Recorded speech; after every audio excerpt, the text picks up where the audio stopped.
Chapter 16 आकाश versus ऊर्जा प्रभाव। हुश अचानक तलवार हवा में उड़ती हुई और पेड़ से गिर रही पत्तियां तो हिस्सों में बट जाती हैं। एक पल से भी कम समय में तलवार वापस तलवारबाज के पास आ जाती है। इतनी तेज मालिक, अभी आपने तलवारबाजी की कौन सी कला का इस्तेमाल किया? पास में खड़ी लड़की ने उस तलवारबाज से पूछा। ये कोई विशेष प्रकार की युद्ध कला नहीं है। तलवारबाज के लिए सबसे जरूरी चीज जो थी तलवार, लेकिन ये जरूरी नहीं कि अगर आपके पास तलवार है तो आप जीतेंगे। तलवार से भी जरूरी है समय। जब दो योद्धा तलवार से एक दूसरे पर वार कर रहे होते हैं तो उनमें से जो पहले वार करता है उसके पास जीतने का मौका होता है। जितनी जल्दी तुम तलवार मैदान से निकालोगी उतनी जल्दी अपने दुश्मन पर वार कर पाओगी। तुम जितना तेज होगी उतना ही तुम्हारे पास जीतने का मौका होगा। आकाश ने हल्का मुस्कुराते हुए जवाब दिया। वो अभी तलवारबाजी की जिस कला का इस्तेमाल कर रहा था वह उसने अपने पिछले जीवन में सीखी थी। वह एक कमांडो था और हत्यारा भी, इसलिए उसने सादे हथियार चलाने सीखे थे, जैसे तलवार, धनुष, कृपाण। यही कारण था कि उसका कोई भी दुश्मन उसको उसके पिछले जीवन में मार नहीं पाया था। मगर उसका वह दोस्त जिसने उसे धोखा दिया था, अगर वह किसी तरह धरती पर वापस लौट पाए तो अब सबसे पहले अपने उस दोस्त को ही खत्म करेगा। उसने अपने पूरे जीवन में इतना कल कत्लेआम किया था कि सब लोग उससे मृत्यु का देवता कहने लगे थे। दिया, जैसा कि मैंने अभी तुम्हें बताया, रफ्तार सबसे जरूरी होती है। इसके बल पर तुम अपने से ताकतवर व्यक्ति को भी हरा सकती हो। हम योद्धाओं का सबसे जरूरी हथियार हमारी रफ्तार होता है। अगर किसी दिन तुम किसी ऐसे योद्धा से लड़ती हो जो तुमसे कई गुना ज्यादा ताकतवर है, उस समय अगर तुम्हारी रफ्तार तेज होगी तो तुम अपने दुश्मन के कुछ करने से पहले ही उसका गला काट चुकी होगी। आकाश ने दिया को समझाते हुए कहा। आकाश के बताए अनुसार दिया ने तलवार चलाना शुरू कर दिया। कुछ देर अभ्यास करने के बाद उसे खुद महसूस होने लगा कि उसकी तलवारबाजी पहले की तुलना में कुछ बेहतर हुई है, मगर अभी भी वह उस स्तर पर नहीं पहुंची जिस स्तर पर आकाश था। उसे लगा कि शायद वह गलत तरीके से अभ्यास कर रही है, इसलिए उसने आकाश से पूछा, मालिक, मैं आपके जैसे तलवारबाजी क्यों नहीं कर पा रही हूँ? क्या मुझे सीखने में कुछ गलती हो रही है हो रही है? अभ्यास करते करते सुबह से दोपहर हो गई थी, पर अभी भी उसे आकाश की सिखाई इस नई युद्ध कला में कोई महारत हासिल नहीं हुई थी। तुम ऐसा क्यों पूछ रही हो? मैं सुबह से इस तलवार तकनीक का अभ्यास कर रही हूँ, पर अभी तक आपकी जितनी रफ्तार हासिल नहीं कर पाई हूँ। जिया का जवाब सुनकर आकाश हंसने लगा। तुम बिल्कुल पागल हो। सिर्फ आधे दिन के अभ्यास से तुम इस तलवार तकनीक में महारत हासिल नहीं कर सकती। तुम्हें सब जानकर हैरानी होगी, पर जब मैंने पहली बार यह तलवार तकनीक सीखी थी तब तुम्हारी जितनी रफ्तार हासिल करने के लिए मुझे पूरा एक दिन लगा था। इसलिए इतनी जल्दी हार मत मानो। निरंतर अभ्यास से सब कुछ संभव है। यह सच में? टिया ने अपनी पलकें झपकाते हुए पूछा। आकाश की बात सुनकर उसका आत्मविश्वास फिर से बढ़ गया था। बिल्कुल, मैं भला तुमसे झूठ क्यों बोलूंगा, लेकिन इस सबसे पहले तुम्हें यह जानना होगा कि तुम्हें तलवार का इस्तेमाल कैसे करना है। तुम तलवार को कैसे पकड़ती हो, किस हाथ से पकड़ती हो, हमला कैसे करती हो, ये सारी बातें तलवारबाजी सीखने के लिए जरूरी होती हैं। आखिर ने थोड़ा गंभीर होते हुए कहा। आपका धन्यवाद मालिक। मैं आपका विश्वास नहीं तोड़ूंगी और निरंतर अभ्यास करती रहूंगी। इतना कहकर दिया ने फिर से तलवारबाजी का अभ्यास करना शुरू कर दिया। अचानक उसे ऐसा महसूस हुआ जैसे कोई उसे पर नजर रख रहा है। उसने पीछे मुड़कर देखा तो पाया कि उसकी माँ रेवती उसकी ओर देख रही थी। माँ, तुम यहाँ? आकाश अपनी पिछले जीवन में एक हत्यारा था, जिसका मतलब था कि वह अपने आसपास होने वाली प्रत्येक गतिविधि पर उसकी हर वक्त नजर रहती थी। पर रेवती कब उसके पीछे आकर खड़ी हो गई थी, इस बारे में उसे पता भी नहीं चला। रेवती ने आकाश को सवाल का कोई भी जवाब नहीं दिया और वहीं खड़ी होकर चुपचाप दिया के अभ्यास को देखने लगी। दिया बार बार एक ही बार का अभ्यास कर रही थी, जिसका कारण रेवती को कुछ समझ नहीं आया। उसने आकाश की ओर देखते हुए पूछा, आकाश, तुमने दिया को कौन सी युद्ध कला सिखाई है? वह बार बार एक ही बार का अभ्यास क्यों कर रही है? अगर तुम्हारे पास कोई तलवार तकनीक नहीं है तो तुम मुझे कह सकती हो। मैं तुम्हें एक तलवार तकनीक खरीद कर दे दूंगी। वहाँ हमेशा जैसा दिखता है वैसा होता नहीं। आप जिन तलवार तकनीक को खरीदने की बात कर रही हो वह बस दिखने में अच्छी है, लेकिन युद्ध के समय वे बिल्कुल कमजोर हो जाती हैं। उनके बल पर युद्ध जीतना संभव है, आकाश ने जवाब दिया। उसने मिर्जा परिवार के युद्ध गृह में मौजूद सभी युद्ध कलाओं को पढ़ा था। जब युद्ध कलाओं की भी उसे पसंद नहीं आई तो खरीदी गई युद्ध कलाएं भला कैसे पसंद आती? आकर क्या तुम ये कहना चाहते हो कि तुमने अभी दिया को जो युद्ध कला सिखाई है वे उन युद्ध कलाओं से बेहतर है जो मैं खरीदूंगी? रेवती ने हैरान होते हुए पूछा। माँ, अगर आपको विश्वास नहीं हो रहा है तो आप मुकाबला करके पता लगा सकती हो, आकाश ने हंसते हुए कहा। क्या अब तुम अपनी माँ के साथ मुकाबला करना चाहते हो? रेवती ने पूछा। उसे विश्वास नहीं हो रहा था कि आकाश जो अभी भी तारिक मंडल के तीसरे स्तर में वह उससे मुकाबला करना चाहता है। माँ, जरा संभल कर। इतना कहकर आकाश ने अपनी मयान से तलवार निकाली, एक बार किया और तलवार वापस मयान में रख ली। ये सब कुछ एक पलक झपकने से भी कम समय में हो गया था। यदि रेवती को तलवार नजर ही नहीं आई, उसे बस एक चमकीली परछाई दिखाई दी और उससे पहले ही कि वह कुछ समझ पाती, आकाश ने अपना वार कर दिया था।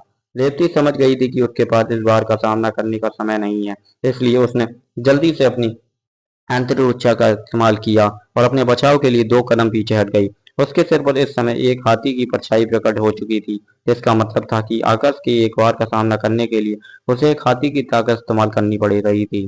देवती ने एक गहरी सांस ली और हैरानी से आकाश की ओर देखा। आकाश ने अभी जो वार किया था वह वही वार था जो उसने दिया को सिखाया था, लेकिन उसकी रफ्तार बहुत तेज थी। एक आम व्यक्ति के लिए तो उस वार को देख पाना भी बहुत मुश्किल था। अगर देवती सही समय पर पीछे नहीं हटती तो अभी गंभीर रूप से घायल हो जाती। आकाश अपने इस वार से शारीरिक मंडल के 9वें स्तर के योद्धा तक को घायल कर सकता था, जिसकी ताकत एक हाथी के बराबर होती। माँ, अब आपको क्या लगता है कि अभी भी आपका यही कहना है कि मेरी सिखाई युद्ध कला बाजार से खरीदी गई युद्ध कलाओं से बेहतर नहीं है? आकाश ने मुस्कुराते हुए पूछा। उसे अपनी तलवार तकनीक पर पूरा भरोसा था। अगर एक शारीरिक मंडल के 6ठे स्तर का योद्धा उससे मुकाबला करता है तो वह एक झटके से अपनी तलवार से उसे खत्म कर सकता है। यह कह तलवार तकनीक भी तुमको उस बूढ़े व्यक्ति ने सिखाई है जो तुम्हारे सपने में आया था? देवती ने एक शक शक करते हुए पूछा। अपनी माँ का सवाल सुनकर आकर शर्मिंदा था। उसे अपनी माँ से बातें छुपाना पड़ रही थी, पर वह मजबूर था। वह नहीं चाहता था कि उसके ताकतवर बनने से पहले कोई उसके रहस्य जाने। आकाश का चेहरा देख रेवती भी समझ गई थी कि आकर इस सवाल का कोई जवाब नहीं देना चाहता, इसलिए उसने बात बदलते हुए कहा, आकर ये तलवार तकनीक मुझे पसंद आई। क्या तुम मुझे सिखा सकते हो? क्यों नहीं, आप चाहें तो दिया के साथ इसका अभ्यास कर सकती हैं। आकाश ने तुरंत जवाब दिया। आकाश के कई अनुसार रेवती दिया के साथ उस तकनीक का अभ्यास करने लगी। क्योंकि रेवती चक्रमत मंडल की योद्धा थी, इसलिए दिया की तुलना में वह बहुत ही कम समय में उस तकनीक को सीख गई। सिर्फ एक दिन के अभ्यास से वह आकाश के समान स्तर पर पहुंच गई, लेकिन हाँ, वह अभी भी आकाश की जितनी निपुण नहीं हो पाई थी। आखिरकार आकाश ने उस स्तर पर पहुंचने के लिए कई साल मेहनत की थी। उसे एक दिन में सीख पाना किसी के लिए भी संभव नहीं था। अब आकाश पहले की तुलना में ज्यादा व्यस्त रहने लगा। वह सुबह से दोपहर तक अपनी युद्ध कला का अभ्यास करता, दोपहर से शाम तक अपनी माँ रेवती और दिया दोनों को तलवार तकनीक सिखाता और शाम से रात तक मिश्रा परिवार के एल्डर्स के लिए दिग्गज बनाता। पूरे दिन व्यस्त रहने के कारण आकाश अपनी खुद के लिए समय नहीं निकाल पा रहा था। यदि उसे निर्णय किया कि वह सबसे पहले मिश्रा परिवार के एल्डर्स के लिए दिव्य जल बनाएगा। उसने आवश्यक सामग्री ली और अपने कमरे में जाकर दिव्य जल बनाने लगा। इसी तरह 3 दिन बीत गए। उसे इन 3 दिनों में जितना ज्यादा दिव्य जल का निर्माण किया था कि वह मिश्रा परिवार के एल्डर्स और उनके बच्चों के लिए 3 महीने तक पर्याप्त था। अपने सामने जड़ी बूटियों की उस पहाड़ को देखकर बहुत ज्यादा खुश था। उसने सबसे पहले सारी जड़ी बूटियों की 1/3 हिस्से को अपने पास रखा। वह मुफ्त में दिव्य जल नहीं बना रहा था। ये 1/3 जड़ी बूटी उसकी फीस थी। उसने दिव्य जल बनाने के लिए पैसों की जगह जड़ी बूटियां इसलिए ली थी ताकि कभी भी उस ऐसे सब सारे दिव्य जल बनाना हो तो उसे बाकी की जड़ी बूटियां खरीदनी नहीं पड़े। 7 में से 6 जड़ी बूटियां उसके पास पहले से मौजूद होंगी। आकाश आहूजा परिवार के लोग तुमसे मिलना चाहते हैं। कौन प्रमुख ने तुमने बुलाया है? आकाश अपने ही विचारों में खोया हुआ था, तभी उसे कमरे में बाहर से रेवती की आवाज सुनाई दी। आहूजा परिवार, तो वो लोग आ ही गए। मैं कब से उनका इंतजार कर रहा था, आकाश ने अपने आप से कहा। जब वह दिया के साथ बाजार तलवार खरीदने गया था, उस समय एक परछाई उसका पीछा कर रही थी। आकाश ने उस परछाई को पहचान लिया था।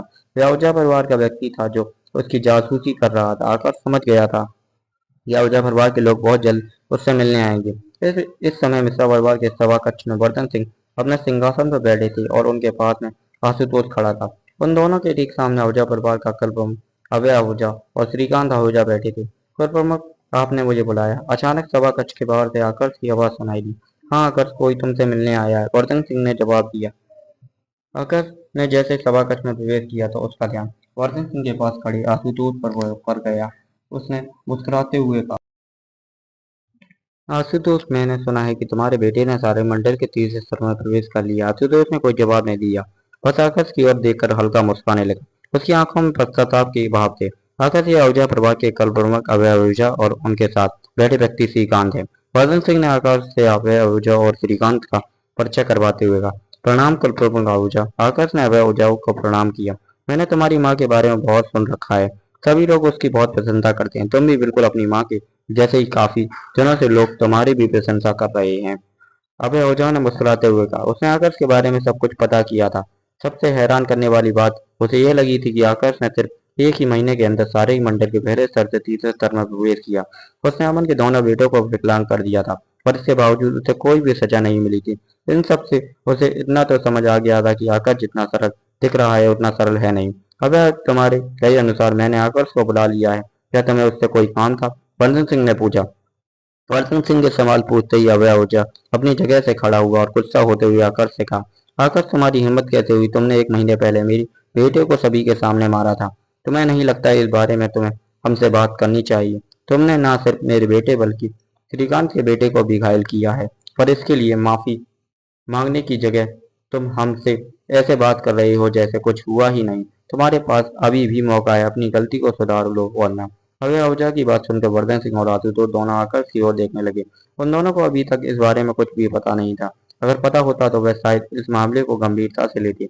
कुल प्रमुख ओझा, अगर आप यहाँ मेरे अपराध बताने आए हो तो बता सकते हैं, मुझे इससे कोई भी फर्क नहीं पड़ता। जहाँ तक मुझे लगता है कि आपने भी उस दिन क्या हुआ था इस बारे में पता लगाया होगा। वहाँ मौजूद सभी लोग इस बात के गवाह हैं कि मैंने कोई भी अपराध नहीं किया। सारी गलती उसकी आपके बेटे की थी और इस बात से आप भी भली भांति परिचित हैं। मेरे समझाने के बाद भी उसने मुझ पर हमला किया।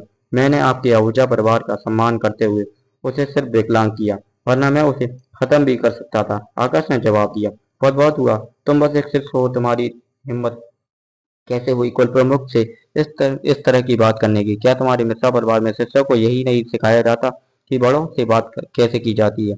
अरे नहीं, मैं तो भूल ही गया था कि तुम मिश्रा परिवार से नहीं हो, पर जिस भी परिवार से हो, अगर फिर से कुल प्रमुख से इस तरह बात करने की कोशिश भी की तो अपनी जान से हाथ धो बैठोगे। श्रीकांत ने धमकी देते हुए कहा। उसकी आंखों में कत्ल का भाव साफ नजर आ रहा था। उसके सिर पर इस समय एक हाथी की परछाई प्रकट हो चुकी थी, जो किसी भी समय आकाश पर हमला करने को तैयार थी।